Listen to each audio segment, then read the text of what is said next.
A battle is brewing in Zimbabwe over control of the country's newly found diamond wealth. 3 companies have been licensed to mine and export the diamonds, potentially worth billions of dollars.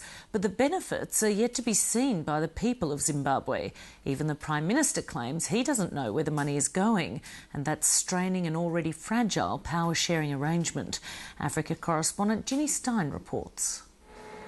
Once tarnished as blood diamonds, Zimbabwe's gems have been cleared for sale. They've all started auctioning. I mean, the DMC has sold their diamonds, Engine has sold their diamonds, all the recently certified companies have sold their diamonds. Mining at Chiadzwa, possibly the world's richest alluvial diamond find, is now operating around the clock. Zimbabwe's diamonds will be $1 billion industry. There's no question about it. The finds at Chiadzwa are amazing and unbelievable finds by any standard.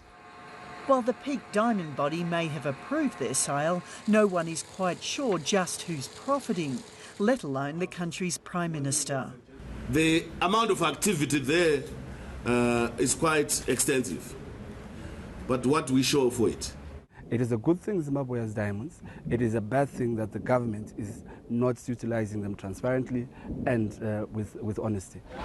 In Matari, the capital of what's now become known as the Diamond Province of Zimbabwe, revenues from the mines are being closely watched. With little transparency to date, just who is profiting remains the key question.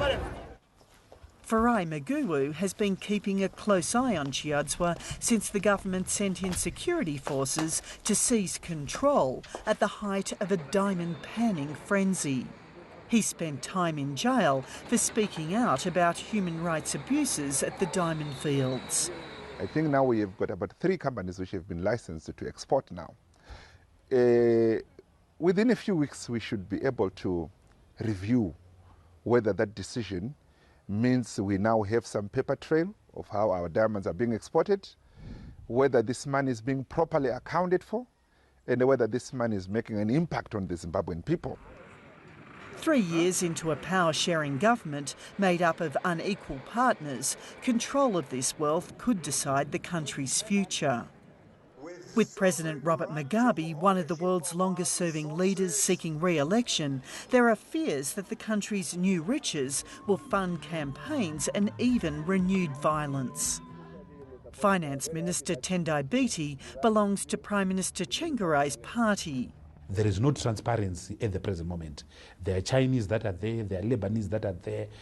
No one is sure of what is happening vis-à-vis the revenue transmission.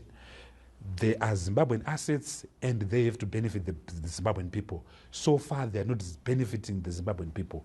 How much is it actually costing Zimbabwe, the leakage from the mines? Do you have a figure? It's costing Zimbabwe, yes. I can give you, privileged information on the figures that I have.